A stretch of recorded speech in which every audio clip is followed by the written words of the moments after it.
Praise the lord. హల్లెలూయా. సర్వోన్నతుడైన యేసుక్రీస్తు నామంలో మీకందరికీ మా హృదయపూర్వక వందనాలు తెలియజేస్తూ ఉన్నాను. అభిషేక స్వరం అనే మా కార్యక్రమంకు మరొకసారి మిమ్మల్ని ప్రేమపూర్వకంగా ఆహ్వానిస్తూ ఉన్నాను. ప్రభునందు ప్రియులారా, మీ అందరూ బాగున్నారా? దేవుని కృపలో మీరు అనుదినము వర్ధిల్లాలి అని మీ అందరి కోసం ప్రార్థన చేస్తూ ఉన్నాం. ప్రియులారా, ప్రతిదినం ఈ కార్యక్రమంలో అందించబడుతున్న సందేశాలు మీరందరూ వీక్షిస్తూ ఆత్మీయంగా బలపరచబడుతున్నారని విశ్వసిస్తున్నాం. ప్రభువును స్తుతిస్తున్నాం. ప్రియులారా, దేవుడు మన జీవితంలో ఆశ్చర్య కార్యములు జరిగించగలిగిన దేవుడై ఉన్నాడు.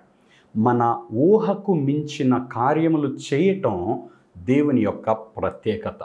ఆయన శక్తిని మనం తక్కువగా ఎప్పటికీ అంచనా వేయలేం. ప్రియులారా, దేవుని శక్తి ఎప్పుడు కూడా మారనిది, అపరిమితమైనది అని మనం జ్ఞాపకం చేసుకోవాలి. ప్రియులారా, సువార్త ప్రకటిస్తూ ఉన్నారు పౌలు అలాగే బర్నబా. అక్కడ ఒక వ్యక్తి వారిని ఆటంకపరచాలని ప్రయత్నించాడు. అపోస్తలుల కార్యముల గ్రంథ ధ్యానాలలో 13వ అధ్యాయంలో మనం ధ్యానం చేసుకుంటూ వస్తున్నాం. అక్కడ ఒక ఎలుమ అనే ఒక వ్యక్తి, ఆ వ్యక్తికి వెంటనే దేవుని యొక్క శిక్ష ఆ వ్యక్తి మీదకి వచ్చేసింది. పౌలు అంటాడు, దేవుని పని నువ్వు జడగొడుతున్నావు కాబట్టి నువ్వు గుడివాడు అయిపోతావు అన్నాడు. స్పాట్లో అతని కళ్ళు పోయినాయండి. స్పాట్లో పోయినాయి అంతే. ప్రియులారా, దేవుని శక్తి విషయాలలో ఎవరు కూడా ఆటలాడుకోకూడదండి. సువార్త విషయంలో కూడా ఎక్కువగా ఎవరు కూడా వ్యతిరేకంగా ప్రవర్తించకూడదు. దేవుని యందు భయము భక్తి కలిగి ఉండాలి. దైవ భయము మనం కలిగి ఉండటం అది మనకు క్షేమం. ప్రియులారా, దేవుని భయము లేకపోతే అది చాలా ప్రమాదము అని మనం జ్ఞాపకం చేసుకోవాలి. ప్రియులారా, అపోస్తలుల కార్యముల గ్రంథ ధ్యానాలు మనం ధ్యానిస్తూ వస్తున్నాం. 13వ అధ్యాయము 12వ వచనం నుండి ఈరోజు క్లుప్తంగా ధ్యానం చేసుకుందాం. ప్రియులారా, అంతటా ఆ అధిపతి జరిగిన దానిని చూచి ప్రభువు బోధకు ఆశ్చర్యపడి విశ్వసించెను. ఏం జరిగింది అంటే, ఎలుమ గారడీవాడైన ఈ వ్యక్తి, బర్యేసు అనే ఈ వ్యక్తి అప్పటికప్పుడే అక్కడ తను గుడ్డివాడుగా మారటం జరిగింది. ఆ వ్యక్తిని ఎవరైనా చేపట్టుకొని నడిపిస్తారని చూశాడు. ఆ వ్యక్తిని చేపట్టుకొని బయటకు తీసుకొని వెళ్ళిపోయారు. ఆ జరిగిన కార్యాన్ని చూసిన సెర్గి పౌలు అనే ఈ వ్యక్తి, ఈయన అధిపతి రోమా ప్రభుత్వంలో, వెంటనే ఈ వ్యక్తికి విశ్వాసం కలిగింది. అంటే సువార్త నోటి మాటల మూలంగా కాదు, దైవ శక్తితో కూడి ఉన్నది అన్న సంగతి ఆ వ్యక్తికి అప్పుడు అర్థమైంది. ప్రియులారా, వెంటనే జరిగిన దాన్ని చూసి ప్రభువు బోధకు ఆశ్చర్యపడి యేసు ప్రభువును గుర్చిన ఆ సువార్త అతని హృదయాన్ని కదిలించిందండి. వెంటనే అతను విశ్వసించడం ప్రారంభించాడు, ప్రభువే రక్షకుడు అని, యేసుక్రీస్తు ప్రభు పునరుద్ధానుడై తిరిగి లేచాడు అని, ఆయన శక్తి మారనిది అని, ఆయన ఏ కార్యానైనా చేయగలడు అని, మరి ముఖ్యంగా ఆయన మరణం గెలిచి తిరిగి లేచి అద్వితీయ శక్తి కలిగిన దేవుడిగా ఉన్నాడని ఆ వ్యక్తి గుర్తించినాడు. ప్రియులారా, 13వ వచనం, తరువాత పౌలును అతనితో కూడా ఉన్నవారును ఓడ ఎక్కి పాపు నుండి బయలుదేరి పంఫూలియాలోనున్న పెర్గేకు వచ్చిరి. అచ్చట యోహాను వారిని విడిచిపెట్టి యెరూషలేమునకు తిరిగి వెళ్ళాను. ఇక్కడ యోహాను అంటే మార్కు అని మనం జ్ఞాపకం చేసుకోవాలి. మార్కు సువార్త రాసిన మార్కే ఈ యోహాను అని మనం జ్ఞాపకం చేసుకోవాలి. ప్రియులారా, వీరి సువార్త ప్రయాణం ఇక్కడ ప్రారంభమవుతూ వస్తుందండి. పౌలుతో ఉన్న వారందరూ కూడా ఓడ ఎక్కి ప్రయాణం చేసి వస్తున్నారు. ఆ పాపు అనే ప్రాంతం నుండి బయలుదేరి పంఫూలియా అనే ప్రాంతానికి, ఆ ప్రాంతంలో ఉన్న పెర్గే అనే ప్రాంతానికి వచ్చారు. వారిని అక్కడ విడిచిపెట్టేసి మార్కు యెరూషలేముకి తిరిగి వెళ్ళాడు. అప్పుడు వారు పెర్గే నుండి బయలుదేరి పిసిదియలోనున్న అంతియొకయకు వచ్చి విశ్రాంతి దినమందు సమాజ మందిరంలోనికి వెళ్ళి కూర్చుండిరి. చూడండి, వీరు మరలా ఆ పెర్గే నుంచి బయలుదేరి వచ్చి అంతియొకయాకు వచ్చారు. విశ్రాంతి దినం వచ్చేటప్పటికి వీళ్ళు సమాజ మందిరంలోనికి రావటం ప్రారంభించారు. ప్రియులారా, వారు ఎక్కడున్నా ఆ విశ్రాంతి దినం నాడు ఖచ్చితంగా సమాజ మందిరంలోనికి వచ్చేవారు. అంతియోకియాకు వచ్చారు, ఆ సమాజ మందిరంలోనికి వచ్చారు, వచ్చి అక్కడ కూర్చున్నారు. 15వ వచనం, ధర్మశాస్త్రమును ప్రవక్తల లేఖనములను చదివిన తరువాత సమాజ మందిరపు అధికారులు, సహోదరులారా, ప్రజలకు మీరు ఏదైనా బోధ వాక్యము చెప్పవలెనని ఉన్న ఎడల చెప్పుడని వారికి వర్తమానము చేసిరి. చూడండి, సమాజ మందిరంలో ఆరాధన జరుగుతుంది, ధర్మశాస్త్రాన్ని చదువుతూ ఉంటారు. మన బైబిల్లో గమనిస్తే యేసుక్రీస్తు ప్రభువారు కూడా ఆయన సమాజ మందిరమునకు వచ్చినప్పుడు ఆయనకు చదవటానికి ఓ లేఖన భాగం ఇచ్చారట. ఆయన అవి పట్టుకొని చదివాడు. అవి యెషయా గ్రంథములో వ్రాయబడిన లేఖన భాగాలు. అవి చదివి వెంటనే యేసు ప్రభు అంటాడు, ఇవి నేడు మీ వినికిడిలో నెరవేరి ఉన్నవి అంటాడు. వాళ్ళందరూ ఆశ్చర్యపోతారు, చెవులు మూసుకుంటారు, ఏంటి మాటలు అంటారు. ప్రియులారా, అంటే సమాజ మందిరంలో వారు వాక్యం చదవటం అనేది ఒక క్రమంగా వారికి అక్కడ సాగుతూ వస్తుంది. ఇప్పుడు అలాగే ఇక్కడ ధర్మశాస్త్రం అంతా చదివారు. అంటే ధర్మశాస్త్ర వివరణ అతి కొద్ది మంది మాత్రమే చేయగలరు. వారు విశ్రాంతి దినమందు సమాజ మందిరంలో వారు చేసేది ఏంటంటే ధర్మశాస్త్రం చదువుతారు, దానిని ప్రజలు వింటారు. అద్భుతమైన కార్యం ఏంటి అంటే వింటున్న ప్రజలు వారే అర్థం చేసుకొని తమను తాము దిద్దుకునేవారు. ప్రియుల, ధర్మశాస్త్రాన్ని వారు విధిగా పాటించేవారు. పొరపాటును కూడా నిర్లక్ష్యంగా వినేవారు కాదు, చాలా జాగ్రత్తగా వినేవారు. నేటికి కూడా ప్రియులారా, కొంతమంది బైబిల్ చదివేటప్పుడు మంచం మీద కూర్చొని చదవలేరు, కింద కూర్చొని మోకరించి బైబిల్ చదివే వాళ్ళు కూడా కొంతమంది నేను చూశాను. వాళ్ళకి వాక్యము ఎడల అంత భయభక్తులు ఉన్నాయి, అది అంత ప్రేమ ఉంది. అది ఒక అభినందించదగిన విషయమే. దేవునిని ఘనపరిచే వ్యక్తి అట దైవ భయము కలిగి ఉంటాడట. ఆ వ్యక్తి దేవుని వాక్యమునకు కూడా భయం కలిగి ఉంటాడు, విధేయత చూపించే వ్యక్తిగా ఉంటాడు. ప్రియుల, ఇక్కడ ధర్మశాస్త్రం చదవబడింది.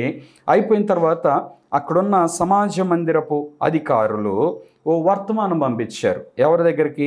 ఇక్కడ పౌలుతో ఉన్న వారి దగ్గరికి, వారి టీం అన్నమాట. సహోదరులారా, ప్రజలకు మీరు ఏదైనా బోధ వాక్యము చెప్పవలనని ఉన్న ఎడల చెప్పండి అని వారికి వర్తమానం చేసిరి. అప్పుడు పౌలు నిలవబడి సైగ చేసి ఇట్లా, నేను ఇశ్రాయేలీయులారా, దేవునికి భయపడు వారలారా వినుడి. పౌలు ఇప్పుడు అక్కడున్న ప్రజలతో మాట్లాడుతూ ఉన్నాడు. వారిని చూడండి, ఎంత గౌరవంగా సంబోధిస్తూ మాట్లాడతాడు. ఇశ్రాయేలీయులారా, దేవునికి భయపడు వారలారా వినుడి అంటున్నాడు. మన సంఘాల్లో అయితే సేవకులు పరిశుద్ధులారా అని పిలుస్తారు. తర్వాత కొంతమంది దేవుని పిల్లలారా అని పిలుస్తారు, కొంతమంది ప్రియులారా అని పిలుస్తారు. ఒక్కొక్కరుగా ఒక్కొక్క ప్రారంభ పదముతో సంఘాన్ని ఉద్దేశించి దేవుని పిల్లలుగా వారిని గుర్తించి సేవకులు ఉపదేశాన్ని మాట్లాడుతూ ఉంటారు. పౌలు కూడా అలాగే మాట్లాడుతున్నాడు.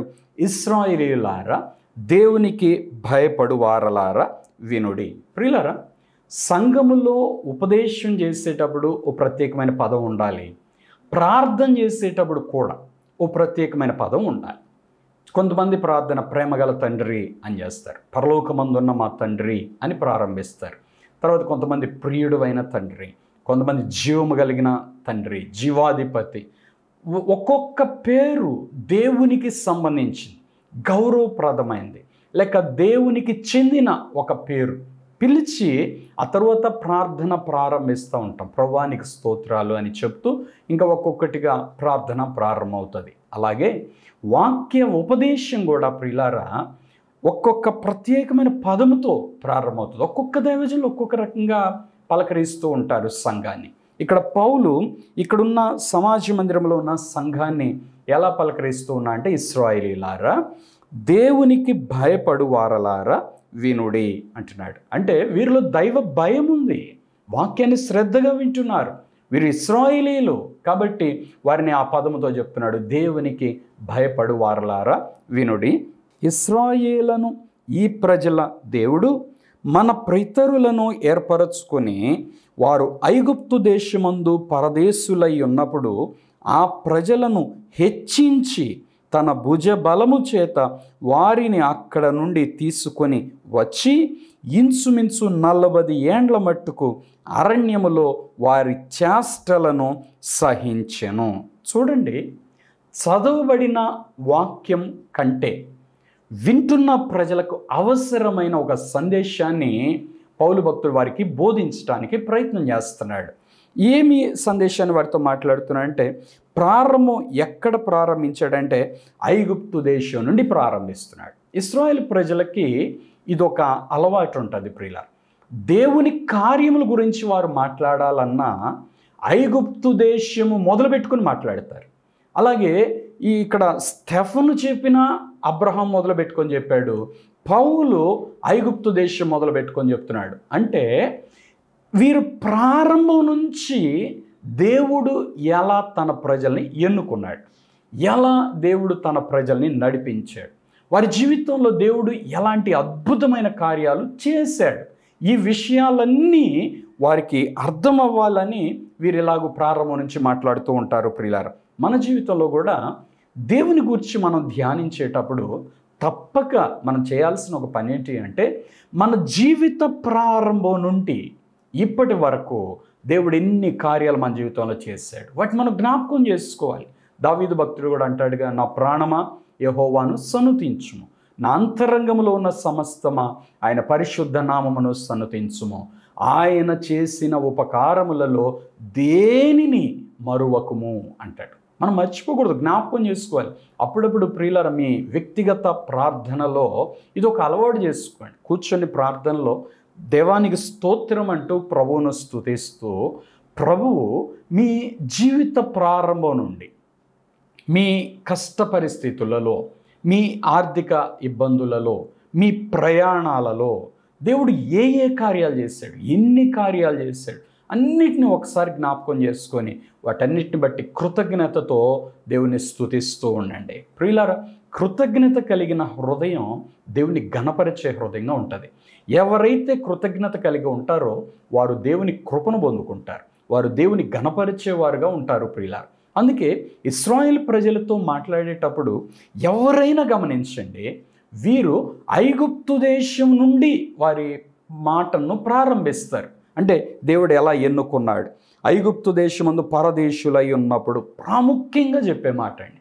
మనం ఈ భూలోకంలో పరదేశులమై ఉన్నాం, ఇక్కడేం పర్మనెంట్గా ఉండటానికి రాలేదు, మనం యాత్రికులుగా ఉన్నాం, ఇక్కడ నుంచి మనం వెళ్ళిపోతాం.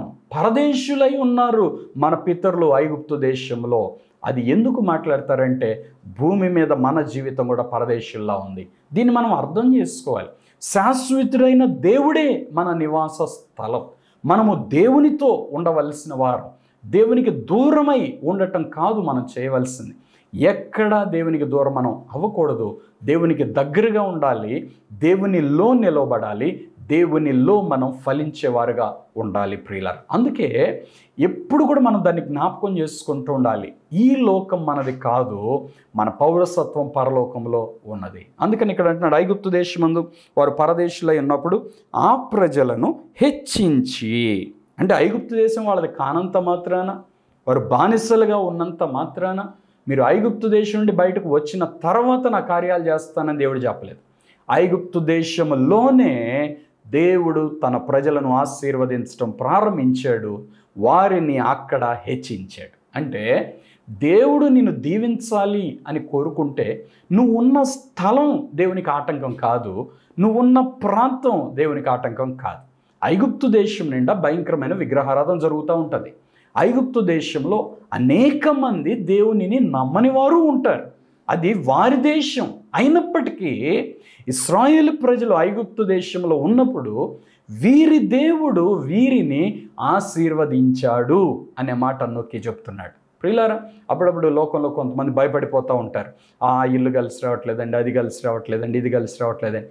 నువ్వు భూమిని చూసినప్పుడు భూమి మీద ఉన్న పరిస్థితులు చూస్తావు, నువ్వు పరలోకాన్ని చూసినప్పుడు పరలోకములో ఉన్న దేవుని నువ్వు చూస్తావు. భూలోకములో ఉన్న దేన్ని చూసి నువ్వు భయపడుతున్నావు, వాస్తు అని కానీ, లేకపోతే ఇంకోటి అని కానీ, అది బాగాలేదు ఇది బాగాలేదని కానీ, ఇంకేదన్నా లోకంలో విషయాలు చూసి నువ్వు భయపడుతున్నావు అంటే నువ్వు లోకాన్ని చూస్తున్నావు అని అర్థం. నువ్వు దేవుని చూసే వ్యక్తి అయితే ఇక్కడ ఏముంటే నీకెందుకు, ఏమి లేకపోతే నీకెందుకు. కానీ దేవుడు వీటి విషయంలో భయపడటానికి మనల్ని అనుమతించలేదు. దేవుడు ఎక్కడికైనా దిగి వస్తాడు కదా. షడ్రక మేషక అబేద్నెగోలు అగ్నిగుండంలో ఉంటే దేవుడు అక్కడికి రాలేదా? అగ్నిగుండం, అమ్మో నేను లోపలికి రాను, నేను అక్కడికి వస్తే కాలిపోయిద్దని దేవుడు ఏమైనా దూరంగా నిలబడ్డా? తన బిడ్డలు అగ్నిగుండంలో ఉంటే వారి దగ్గరకు వచ్చాడు. దానియేలు సింహాల బోన్లో ఉంటే అక్కడికి దేవుని దూతను పంపించలేదా? అమ్మో సింహాల బోను, నువ్వు బయటకు వచ్చాక నీ భక్తిలో నేను ఉంటాను, లోపల ఉన్నప్పుడు నేను ఉండను అన్నాడా దేవుడు? లేదు కదా ప్రియులారా. సింహాల బోన్లోనికి దేవదూత దిగి రాలేదా? అంటే దేవుడు దిగి రాని స్థలం ఏది, ఎక్కడ? తన బిడ్డల కోసమై ఈ భూమి మీద అంతట్లో ఎక్కడైనా దేవుడు దిగి రాగలుగుతాడు. ఎందుకంటే ఈ భూమి, దాని సంపూర్ణత ఆయనవే. ఆయన సృష్టించినవండి ఇవన్నీ మంచిగా ఆయన చేశాడు. మనుషులు కొన్ని మంచి అన్నారు, కొన్ని చెడ్డయి అన్నారు. మనుషులు వాళ్ళకు నచ్చినట్లుగా రకరకాలుగా అలా మార్చేసుకున్నారు. ఐగుప్తు దేశంలో దేవుడు వారిని హెచ్చించాడు అనే మాట చెప్తున్నాడు. తర్వాత తన భుజ బలము చేత వారిని అక్కడ నుండి తీసుకొని వచ్చి, ఐగుప్తు దేశం నుండి దేవుడు ఎలా తీసుకొని వచ్చాడండి వారిని? తన బలము చేత తీసుకొని వచ్చాడు. ప్రియులారా, ఈ సందర్భంలో నేను మీతో ఒక మాట తెలియచేయాలి. ఒక వ్యక్తి తన పాపము నుండి విడుదల పొంది తన జీవితం మార్చబడింది అంటే అది ఎలా జరిగిందో తెలుసా? అది దైవ శక్తి చేత జరిగింది. దేవుడు బలము చేత నువ్వు పడి ఉన్న ఆ పాపపు ఊబి నుండి, లేక ఆ నాశనకరమైన గుంట నుండి చెయ్యి చాపి పట్టుకొని బయటికి లాగాడు. ఇది ఆయన తన బలము చేత చేసిన కార్యం. ఇది మన వల్ల జరిగినది కాదు, మనం అనుకొని చేసేది కాదు ప్రియులారా. అప్పుడప్పుడు కొంతమంది అనుకుంటారు, నేను అనుకుంటే నా క్షణంలో మానగలను, నేను అనుకుంటే క్షణంలో ఏదైనా మానేస్తానంటారు. కానీ క్షణంలో మానటానికి, క్షణంలో విడుదల పొందటానికి పాపం అంత చిన్నది కాదు ప్రియులారా. పాపమునకున్న బలం ధర్మశాస్త్రాన్ని ఆధారం చేసుకొని పాపం ఏలుబడి చేస్తుంది, పాపాన్ని ఆధారం చేసుకొని మరణం ఏలుబడి చేస్తూ ఉంది. పాపం వలన వచ్చు జీతం మరణం అని దేవుని వాక్యం చెప్తుంది. అంటే నువ్వు పాపము నుండి విడుదల పొందాలి అంటే ధర్మశాస్త్రం అంతటిని నెరవేర్చిన వ్యక్తిగా ఉండాలి. అంటే నీ జీవితంలో ఏ పాపము లేని వ్యక్తిగా నువ్వు ఉండాలి. అప్పుడే నువ్వు పాపమును జయించగలవు. అలా చేసిన వ్యక్తి ఎవరంటే యేసుక్రీస్తు ప్రభు. మరి అజ్ఞాతిక్రమమే పాపం వల్ల వచ్చే జీతం ఏంటి అంటే మరణం. అంటే పాపము చేసిన వ్యక్తి పాపముతో ఆగిపోవట్లేదు. మనం అక్కడి వరకే ఆలోచిస్తాం, కానీ దాని జీతం ఒకటి వస్తుంది, దాని రివార్డ్ ఏం వస్తుందంటే మరణం, డెత్. ఇప్పుడు పాపము చేసిన వ్యక్తి ఎక్కడ బంధించబడ్డాడు అంటే పాపములో కాదు, మరణములో బంధించబడ్డాడు. ఆ మరణం ఏంటి అంటే శరీర సంబంధమైనదే కాదు, ఆత్మ సంబంధమైనది కూడా. అది నిత్య నరకం. అంటే పాపము చేసిన వ్యక్తి నరకంలో బంధించబడ్డాడు. అక్కడి నుంచి ఎవరండి బయటకు వచ్చేది? అది పెద్ద అగాధమైన లోయ. అందులో పడటమే కానీ బయటికి రావటం ఉండదు. అందులో పడినోడు మరి ఎన్నడూ బయటికి రాడు. కానీ దేవుడు తన బలము చేత, అందుకే యేసుక్రీస్తు ప్రభువారు శరీరధారిగా భూమి మీదకి దిగి వచ్చి మనందరి కోసమై తన ప్రాణాన్ని పెట్టాడు, తన రక్తమంతటిని కార్చాడు. ప్రియులారా, తన బలము చేత లోక పాపములను మోసుకుని పోయే దేవుని గొర్రెపిల్లగా పాపములో బంధించబడిన వారిని అందరినీ విడిపించి తన బలము చేత బయటికి తీసుకుని వచ్చాడు. ఐగుప్తు దేశము నుండి ఇశ్రాయేలు ప్రజలను ఫరో చేతి నుండి ఏ రీతిగా తన బలము చేత విడిపించాడో, పాప బలము నుండి యేసుక్రీస్తు ప్రభు ఈరోజు మనందరినీ కూడా క్రొత్త నిబంధన సంఘాన్ని దేవుడు అలాగూ విడిపిస్తున్నాడు అని మనం జ్ఞాపకం చేసుకోవాలి ప్రియులారా. ఈ విషయాలన్నీ పౌలు భక్తుడు ఇక్కడ వారికి తెలియజేస్తూ ఉన్నాడు.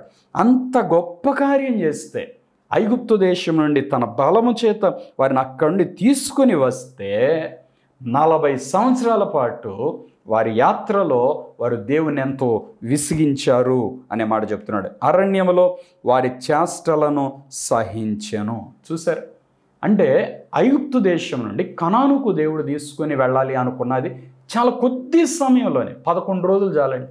ఐగుప్తు దేశం నుండి బయటికి తీసుకొచ్చిన తర్వాత దేవుడు అనుకున్నాడు 11 రోజులు నా బిడ్డలు ప్రయాణం చేస్తే కనాను వెళతారు అనుకున్నారు. కానీ వీరి అవిధేయత వలన, వీరి అవిశ్వాసం వలన ఆ 11 రోజుల ప్రయాణం 40 సంవత్సరాలు పట్టింది. ఈ 40 సంవత్సరాల కాలంలో అనేక మంది కనాను చూడకుండానే వారి జీవిత యాత్ర ముగించుకున్నారు ప్రియులారా. చాలామంది మధ్యలోని అరణ్యములో రాలిపోయారు ప్రియులారా. చూడండి, అవిశ్వాసము, అవిధేయత ఎంత ప్రమాదం అంటే దేవుడిచ్చే ఆశీర్వాదం కూడా మన దగ్గరికి రాకుండా అది నాశనం చేసేస్తుంది, దూరం చేస్తూ ఉంది ప్రియులారా. అందుకే మనం చాలా జాగ్రత్తగా ఈ రెండు విషయాల్లో జాగ్రత్త పడాలి. అవిశ్వాసము, అవిధేయత అవి మనలో ప్రవేశించకుండా మనం చూసుకోవాలి. అంటే దేవుని మాటకు లోబడాలి, దేవునిని నమ్మాలి, దేవుని వాక్యానికి లోబడాలి, వాక్యాన్ని నమ్మాలి, వాక్యానుసారంగా మనం జీవించాలి. అంతేగాని మన సొంత దారిలో మనం ఉండకూడదు ప్రియులారా. అలా ఐగుప్తు దేశంలో నుండి దేవుడు వారిని బయటకు తీసుకుని వచ్చిన తర్వాత కూడా 40 సంవత్సరాల పాటు వారి చేష్టలను అరణ్యములో సహించెను. మరియు కనాను దేశంలో 7 జాతుల వారిని నాశనం చేసి వారి దేశములను వీరికి స్వాస్థ్యముగా పంచి ఇచ్చెను. దేవుని కృప ఎంత అద్భుతమైందంటే వీళ్ళు సణుక్కుంటా వస్తున్నా, గొణుక్కుంటా వస్తున్నా వీరికి సహాయం చేయటం మాత్రం దేవుడు మానలేదు. వారికి భోజనాలు ఇస్తున్నాడు, తాగటానికి నీళ్ళు ఇస్తున్నాడు, వాళ్ళు యుద్ధాలు చేస్తుంటే యుద్ధంలో జయమిస్తున్నాడు. ప్రియులారు, ఇక్కడ అర్థం చేసుకోవాలి, దేవుడి కార్యాలన్నీ చేస్తున్నంత మాత్రాన ఇశ్రాయేలు ప్రజలందరూ యోగ్యులు అని కాదు. వీరి అవిధేయత అలాగే పెట్టుకొని అలాగే భక్తిలో సాగిపోతున్నారు వాళ్ళు. ఈనాడు కూడా ప్రియులారా మనలో అనేక మందిని మన అవిధేయతలన్నీ అలాగే మనలో పెట్టుకొని భక్తిలో అలాగే భక్తి పరులా సాగిపోతుంటే, అలాగే ఉంటే కనాను చేరగలమా? ఇశ్రాయేలు ప్రజలు వేషధారులుగా జీవించిన వారు, స్థిరమైన నమ్మకమైన విశ్వాసం లేని వారు కనాను చేరలేదు. ఈ విషయాన్ని మనం జ్ఞాపకం చేసుకోవాలి. మన జీవిత ప్రయాణం దేవుని రాజ్యం చేరటానికి ఒకవేళ ఏ పరిస్థితిలో అయినా దేవుని రాజ్యం మిస్ అయిపోతే మన జీవితం వల్ల ఇంకేంటండి ప్రయోజనం చెప్పండి?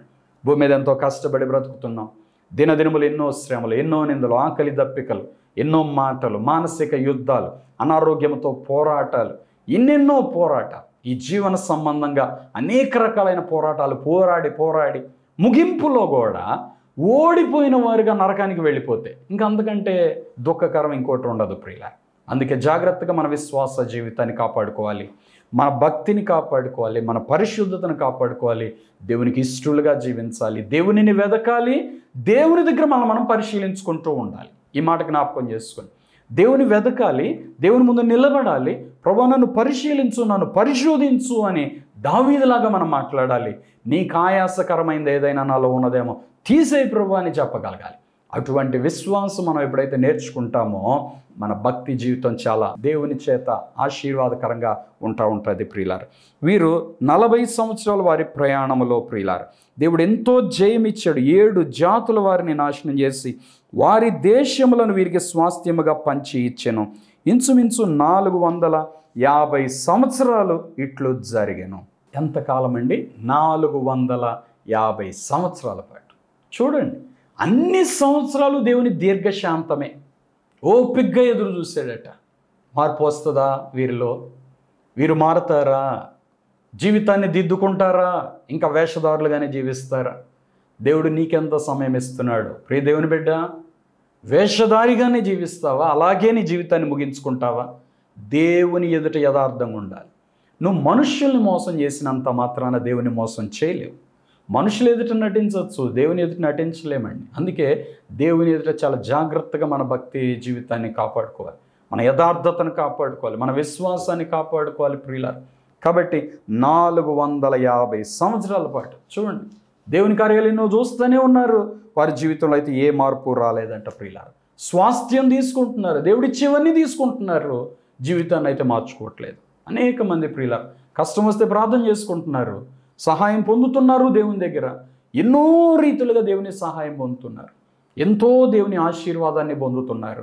కానీ జీవితంలో మార్పు అయితే కలిగి ఉండట్లేదు. యథార్థత లేకుండానే జీవిత దినాలు అలాగే సాగిపోతూ ఉన్నాయి. అదెంతో దుఃఖకరం. 450 సంవత్సరాలు ఇట్లా జరిగింది. అటు తర్వాత ప్రవక్త అయిన సమూయేలు వరకు ఆయన వారికి న్యాయాధిపతులను దయచేసాను. చూడండి, తర్వాత కూడా వారిని నడిపించటానికి న్యాయాధిపతులు దేవుడిచ్చాడు. మోషే నాయకుడిగా నడిపించాడు, తర్వాత యెహోషువ నాయకుడిగా నడిపించాడు, యాజకులను ఇచ్చాడు, తర్వాత న్యాయాధిపతులను ఇచ్చాడు. న్యాయాధిపతుల కాలం కూడా మీరు గమనిస్తే కొద్ది కాలం దేవునికి లోబడేవారట. తర్వాత అంతా బాగుంది, నెమ్మదిగా ఉంది జీవితం, ఇంకే ఇబ్బంది లేదు అనగానే సడన్గా దేవునికి విరోధమైన కార్యాలు చేయడానికి తిరిగిపోయేవారట. అవి చేయటం, దేవుడు వీరిని విడిచిపెట్టడం, శత్రువు వచ్చి మరలా వీరిని పట్టుకోవటం, మరలా వీళ్ళు బానిసలు అయిపోవటం, మరలా ఏడవటం, ప్రభా రక్షించయ్యా సహాయం చేయని వీరు ప్రార్థన చేయటం, మరలా వీరి పక్షంగా దేవుడు మరొక న్యాయాధిపతిని లేపటం, ఆ తర్వాత మరలా వీళ్ళు నెమ్మదిగా ఉండటం, మరలా కొంచెం నెమ్మది అనుభవిస్తూ ఉండగా మరలా తిరిగిపోవటం. ఇదే అయిపోయింది ప్రియులారా ఇశ్రాయేలు ప్రజల జీవితం. ఈనాడు కూడా మన జీవితాల్లో అనేక మంది అలాగే ఉన్నారు అని చెప్పక తప్పదు. జాగ్రత్త, విశ్వాసాన్ని కాపాడుకుందాం, నమ్మకత్వాన్ని కాపాడుకుందాం. అన్నీ బాగున్నాయని, దేవుడు మనకు తోడుగా ఉన్నాడు అని జ్ఞాపకం చేసుకొని దేవుని పట్ల కృతజ్ఞత కలిగి ఉందాం. కానీ అన్నీ బాగున్నాయని దేవుని మరచిపోయేలాగా మనం ఉండొద్దు అని మనం చేస్తున్నాం. 21వ వచనం, ఆ తర్వాత వారు రాజు కావాలనని కోరగా దేవుడు బెన్యామీను గోత్రీయుడును కీషు కుమారుడనైన సౌలును వారికి 40 ఏండ్ల వరకు దయచేసాను. చూడండి, వారి కోరికని ఎక్కడ దేవుడు కాదాలి. రాజు కావాలి అంటే రాజునిచ్చాడు, సౌలుని ఇచ్చాడు. సౌలు 40 సంవత్సరాల పాటు వారిని పరిపాలించాడు. తర్వాత సౌలు దేవుని మాట విననందు చేత దేవుడు సౌలును తీసివేసి, అంటే వ్యక్తిగతంగానూ దేవునికి లోబడిన వ్యక్తులుగా ఉన్నారు, సమాజముగాను దేవునికి లోబడిన వారిగా ఉన్నారు. చూడండి, దేవుని పిల్లలే దేవుని ఎంత దుఃఖ పెట్టారో చూసారా. క్రైస్తవులే, దేవుని నమ్ముకున్నవారే, కానీ దేవుని దుఃఖ పెట్టేవారుగా మనం ఉన్నామా అని మనం ప్రశ్న వేసుకోవాలి ప్రియులారా. తరువాత అతన్ని తొలగించి దావీదును వారికి రాజుగా ఏర్పరచను. మరియు ఆయన, నేను యెష్షయి కుమారుడైన దావీదును కనుగొంటిని, అతడు నా ఇష్టానుసారుడైన మనుష్యుడు, అతడు నా ఉద్దేశ్యములన్నీ నెరవేర్చునని చెప్పి అతని గూర్చి సాక్ష్యం ఇచ్చాను. చూడండి, సౌలు తర్వాత దావీదును దేవుడు కనుగొన్నప్పుడు దేవునికి కొంచెం రిలీఫ్ కలిగింది. నా హృదయానుసారుడు, నా ఇష్టానుసారుడు అంటే అప్పటి వరకు ప్రజలు అలా జీవించాల. అందుకని దావీదుని గురించి దేవుడు ప్రత్యేకంగా చెప్పాల్సి వచ్చింది. అంతకుముందు అలా ఉండాలని దేవుడు ఆశపడ్డాడు.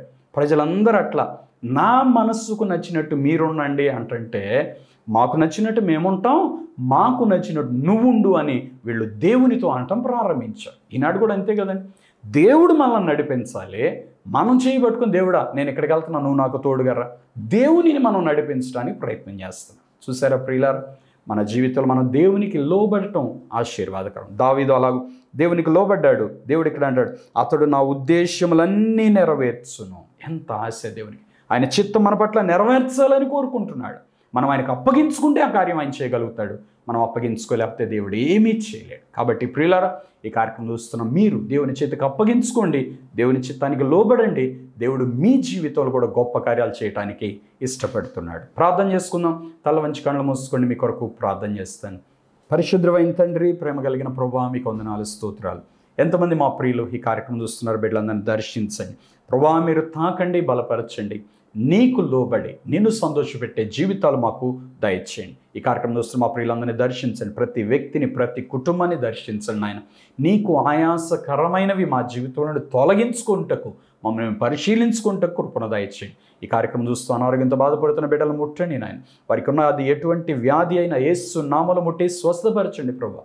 అయ్యా, నీకు సమీపంగా వచ్చి నీ చేత దీవించబడి, నీ చేత హెచ్చించబడటకు సహాయం చేయండి. ప్రతి వ్యక్తిని, ప్రతి కుటుంబాన్ని మీరు ఆశీర్వదించమని ప్రార్థన చేస్తున్నాను ప్రభా. ప్రతి సంఘాన్ని ఆశీర్వదించండి, ప్రతి దైవజనులను ఆశీర్వదించండి ప్రభా.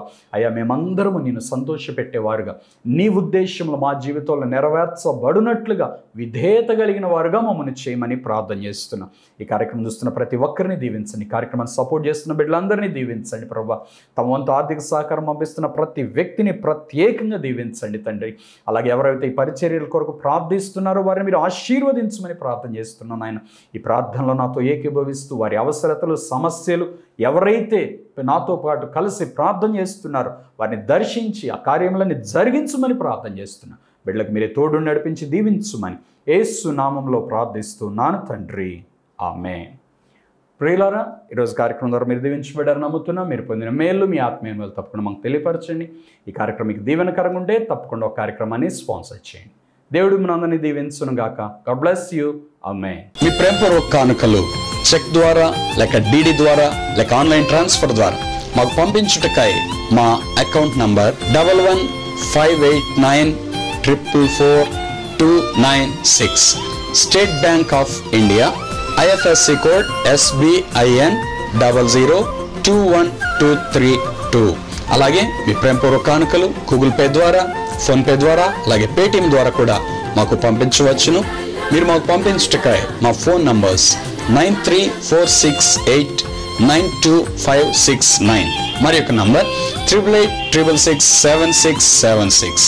అలాగే మీరు మమ్మల్ని సంప్రదించుటకై మా చిరునామా pastor M. John Wesley, door number 59-3-444, Redla Bazar, పాత గుంటూరు, గుంటూరు.